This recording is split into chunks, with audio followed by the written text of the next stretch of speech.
Automation platforms are everywhere, but when it comes to powering up your workflow, is IFTTT or Pipedream your best bet?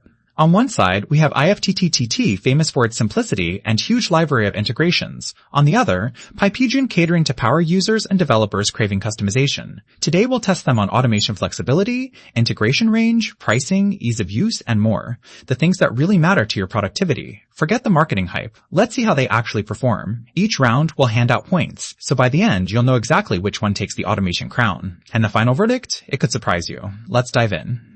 So here's the lay of the land we're comparing. IFTTT and Pipedream across all the biggies: pricing, flexibility, integrations, ease of use, community and extensibility, and, of course, security. Yep, we're covering all our bases. Alright, first up, pricing. So, IFTTT actually gives you a really solid free plan right out of the gate, which is awesome if you're just messing around with automations or only need a few. And the paid tiers? Super predictable for most people, honestly. Now, yeah, enterprise stuff costs extra, but that's kind of expected. Meanwhile, Pipedream, you do get some free usage and even generous credits if you're a dev. But those advanced, like turbocharged workflows, they eat through those credits fast. And if you scale up honestly, it starts costing more than IFTTT in most cases. So, for this round, IFTTT in most cases. Next is flexibility. And wow, there's a big gap here. IFTTT is dead simple. You just drag, drop, turn stuff on, no code needed. It's perfect for like setting your lights to blink when you get an email. But if you want to get wild with custom code or complicated logic, you're out of luck. Meanwhile, this is where Pipedream honestly shines.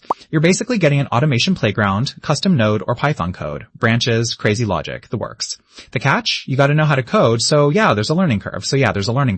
Still, flexibility? This one's all Pipedream. On to integrations.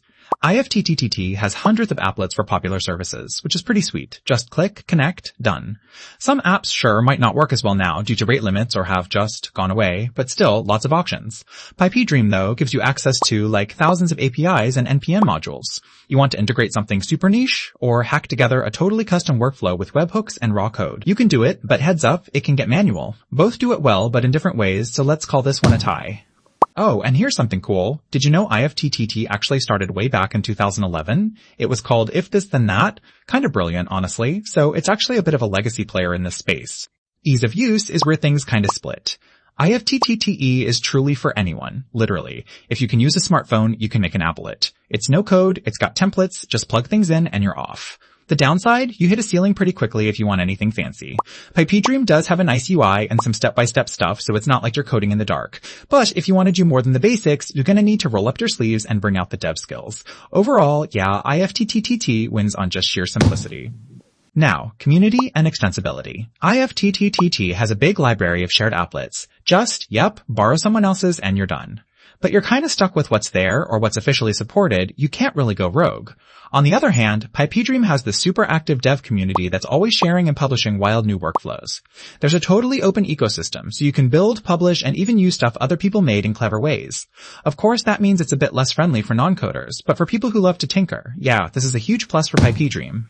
Let's wrap up with security. Both are seriously solid here. IFTTT does OAuth, gives you solid permissions management, all the basics covered. Only quirk? You don't get that much control over how your stuff runs in the cloud, but for most, that's not a big deal. Pipedream, meanwhile, lets you lock things down with environment variables, has legitimate secrets management, and even touts SOC2 certification. Only thing to keep in mind, if you're writing custom code, that's just more room for mistakes, right? Either way, both are strong, so we'll call this one even. Right, let's take a quick look at how these two stack up across everything. IFTTT definitely nails pricing and ease of use, while Pipedream takes the cake when it comes to flexibility and letting you customize stuff to infinity. Integrations and security, that's where it gets super close. So, who comes out on top? If you're just starting with automation, or you just want things to work without a ton of work, honestly, IFTTT is about as easy as it gets. But if you're a developer, or you want your workflow to do, like weird, wild custom things, Pipedream gives you almost unlimited power, as long as you're cool with a bit of coding. Both have their place, but your pick probably depends on how much tinkering you want to do. If this automation breakdown made your life a little bit easier, make sure to follow along. We've got plenty more comparisons coming your